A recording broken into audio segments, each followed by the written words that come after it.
내놓는 답변이 확실히 차이가 좀 있는 것 같아요. GPT는 안녕하세요. A정의 제이든입니다. 최근에 GPT 4.5랑 클로드 3.7이 출시가 됐습니다. GPT 4.5는 현재 프로 사용자에게만 오픈이 되어 있고 다음 주부터 플러스랑 무료 사용자에게도 곧 풀릴 예정인데요. 클로드 3.7은 무료도 사용이 가능하나 횟수 제한이 있고 확장 사고 모드 사용이 불가하고요. 프로 사용자는 무료보다 5배 이상의 사용량이 있고 확장 사고 모드 사용이 가능합니다. 이 사용량은 5시간마다 초기화된다고 하니 참고하시면 되겠습니다. API 비용을 보면 GPT 4.5가 클로드와 비교했을 때 많이 비싼 편인데요. GPT 4.5의 경우 100만 입력 토큰당 $75, 출력 토큰 비용은 $150고 클로드 3.7은 입력 토큰 비용이 $3, 출력 토큰 비용이 $15로 클로드보다 약 10배에서 20배 가량 비싼 편입니다. 오늘은 이 새로 나온 두 모델들의 성능을 간단하게 비교를 해볼 건데요. 이번에 클로드 3.7이랑 GPT 4.5랑 비교해보고 싶은 부분이 어떤 부분이었냐면 글쓰기랑 아이디어에 대한 질문을 던졌을 때 어떤 차이점이 있을지입니다. 클로드는 이미 사람처럼 자연스러운 글을 잘 쓰기로 많이 알려져 있고 GPT 4.5는 글쓰기와 아이디어에 특화된 모델로 소개가 되었기 때문에 성능을 지금부터 한번 보도록 하겠습니다. 자, 이렇게 화면으로 왔는데요. 모델을 클릭하게 되면 GPT 4.5 모델을 확인할 수가 있고요. 글쓰기 및 아이디어 탐색에 적절하다고 되어 있습니다. 클로드 같은 경우도 이제 프로 요금제를 사용을 하면은 익스텐디드라는 확장 사고 모델을 또 쓸 수 있는 것을 확인할 수 있습니다. AI를 글쓰기 활용하시는 분들은 콘텐츠 제작 목적으로 많이 활용을 하시죠. 우선 블로그 글을 써달라고 한번 해보겠습니다. 도파민과 세로토닌의 차이점을 알려주는 블로그 글을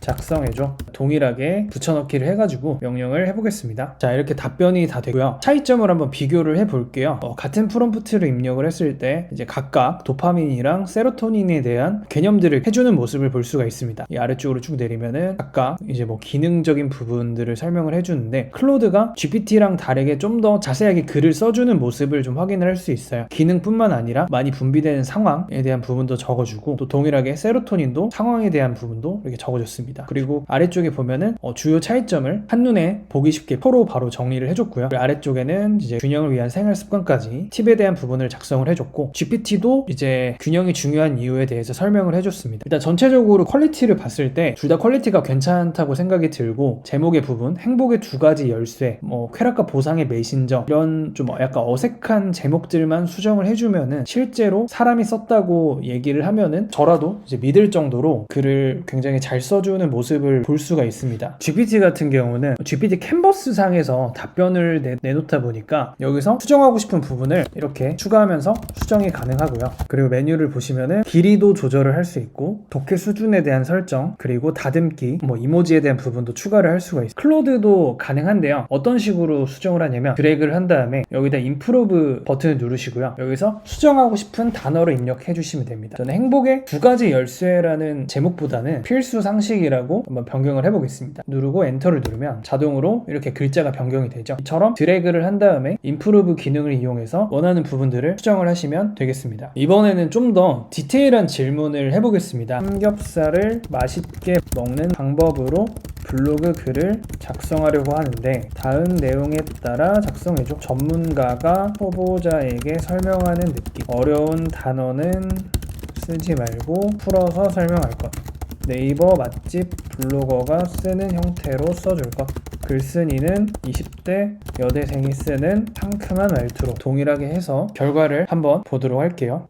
속도가 클로드가 좀 더 빠르게 나오는 것 같아요. 자, 이렇게 답변이 완료가 됐습니다. 같은 프롬프트지만 내놓는 답변이 확실히 차이가 좀 있는 것 같아요. GPT는 정말 핵심적인 부분만 적어줬어요. 보시면 이모티콘을 이렇게 섞어줬고 삼겹살을 맛있게 즐길 수 있는 꿀팁에 대해서 설명을 하겠다 얘기를 하고 꿀팁에 대한 5가지를 설명을 해주고요. 글도 밝은 느낌으로 지금 써주는 모습을 알 수가 있습니다. 근데 반면에 클로드 같은 경우는 꿀팁으로 알려주기보다는 제목이 첫 번째 꿀팁, 두 번째 꿀팁인 이런 GPT랑 다르게 좀 더 제목을 고기 고르는 법, 불세기와 그릴 준비, 그리고 굽기를 어떻게 해야 되는지, 그리고 쌈 싸먹기, 그리고 볶음밥, 삼겹살을 먹는 시작부터 끝까지 흐름대로 글을 써주는 모습을 볼 수가 있고 좀 인상 깊었던 게 경험에 대한 부분도 같이 써줬어요. 대학생 때부터 친구들이랑 삼겹살 모임만 300번을 했던 제가 방법을 소개시켜 드릴게요. 말투나 글의 분위기도 확실히 좀 밝은 느낌을 주는 것 같아서 개인적으로 좋고 이것도 마찬가지로 마찬가지로 좀 어색한 부분들만 수정을 하면은 실제 사람이 쓴 글이 될 것 같습니다. 이런 걸 보면은 또 되게 이런 건 잘 써줬다고 생각을 해요. 저만의 꿀조합, 이제 꿀조합에 대해 적어주고 이건 진짜 천국의 맛이에요. 이런 표현들은 충분히 블로그나 네이버 블로그나 이런 데 보면 나올 수 있을 법한 문장이잖아요. 그런 것들까지 똑똑하게 의도를 파악을 해가지고 써주는 모습을 알 수 있습니다. 그리고 한 입에 쏙 이런 부분들,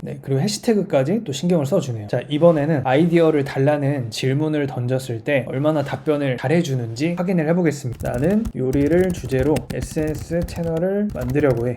우선 유튜브랑 블로그 채널부터 시작하려고 해. 이미 수많은 요리 유튜버가 있는데 입문자 입장에서 어떤 식으로 유튜브 블로그 컨셉을 잡는 게 좋을지 모르겠어. 20대, 30대들의 흥미를 끌만한 내용으로 컨셉 아이디어를 말해주고 관련 콘텐츠도 같이 기획해줄래? 이렇게 한번 질문을 던져보겠습니다. 동일하게 해서 해볼게요.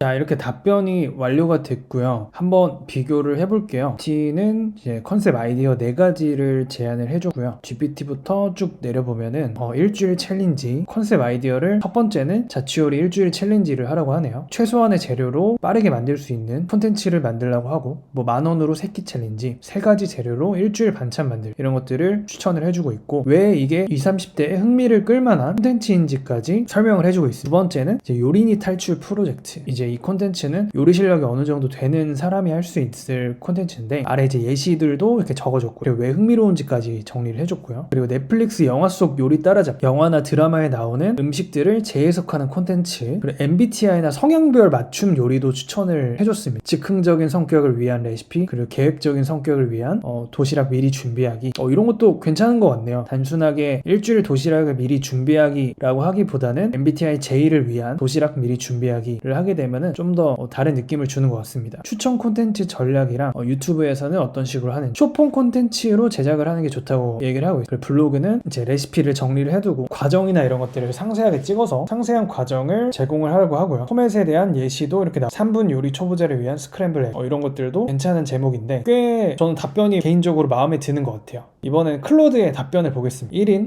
콘텐츠 컨셉을 제안을 해주고, 1인 미니멀 쿠킹이랑 이제 이거에 대한 아이디어를 제시를 해주고요. 두 번째는 아재 입맛 탈출기 하면서 아래쪽에 이제 아이디어를 또 제안을 해주고, 실패해도 괜찮아, 혼술 혼밥 가성비 끝판왕 요리사, 그리고 아래쪽에는 이제 팁, 채널 차별화를 위한 팁에 대해서 설명을 해줬는데요. 클로드는 좀 아쉬운 게 GPT에 비해서 콘텐츠 내용이 좀 더 구체적이지 않은 느낌을 좀 받았던 것 같습니다. 이거를 구체적으로 써달라고 해도, 프롬프트를 좀 바꿔가지고 괜찮게 써달라고 해도 GPT보다는 좀 아쉽다는 느낌을 받았고요. 반대로 GPT 4.5 같은 경우는 답변이 마음에 들었습니다. 컨셉에 대해서까지 알려주고, 이 컨셉으로 하는 이유에 대해서 설명도 해주고, 그리고 어떤 식으로 하는지 제목과 간단한 내용까지 볼 수 있어서 직관적으로 파악을 하기가 쉬웠고요. 특히 이제 콘텐츠 기획을 하는 사람 입장에서는 예시나 이런 것들을 명확하게 얘기를 해주면 해줄수록 좀 더 이해를 잘 할 수가 있는데, 막연하게 설명을 하는 것보다 구체적인 예시를 들어주는 게 훨씬 좋은데, 클로드보다는 GPT가 좀 더 제 개인적인 생각으로는 콘텐츠 기획을 하는데 도움이 더 많이 됐던 것 같습니다. 자, 오늘은 GPT 4.5랑 클로드 3.7을 사용을 해봤는데요. 둘 다 써보면서 느낀 점은, 이제 AI가 내놓는 글쓰기 결과물은 사람이 쓴 것과 다른 게 거의 없을 정도로 퀄리티가 많이 올라온 상황입니다. AI를 활용해서 글 쓴 결과물에 살짝 수정 작업만 하게 되면은 AI를 활용하지 않고 글 쓴 거랑 구분하기가 상당히 어렵다는 생각이 들었고, 아이디어 같은 경우는 GPT 4.5 모델이 저는 개인적으로 유용하다고 느꼈습니다. 특히나 사업 아이디어나 또는 콘텐츠 기획에 대해 질문을 할 때 답변 퀄리티가 마음에 들었고요. 앞으로 질문할 줄만 알면 기획이나 아이디어 역시 AI가 대신 짜주고, 결국 인간에게 필요한 거는 답변 결과를 검토하고 분별하는 능력과 추진력만 남는 게 아닌가라는 생각이 들었습니다. 또 3개월 뒤, 6개월 뒤, 1년 뒤 GPT와 클로드의 성능이 얼마나 발전을 하게 될지 한편으로 기대가 되는데요. 오늘 내용이 도움이 되셨으면 구독하기와 좋아요, 알림 설정 감사합니다.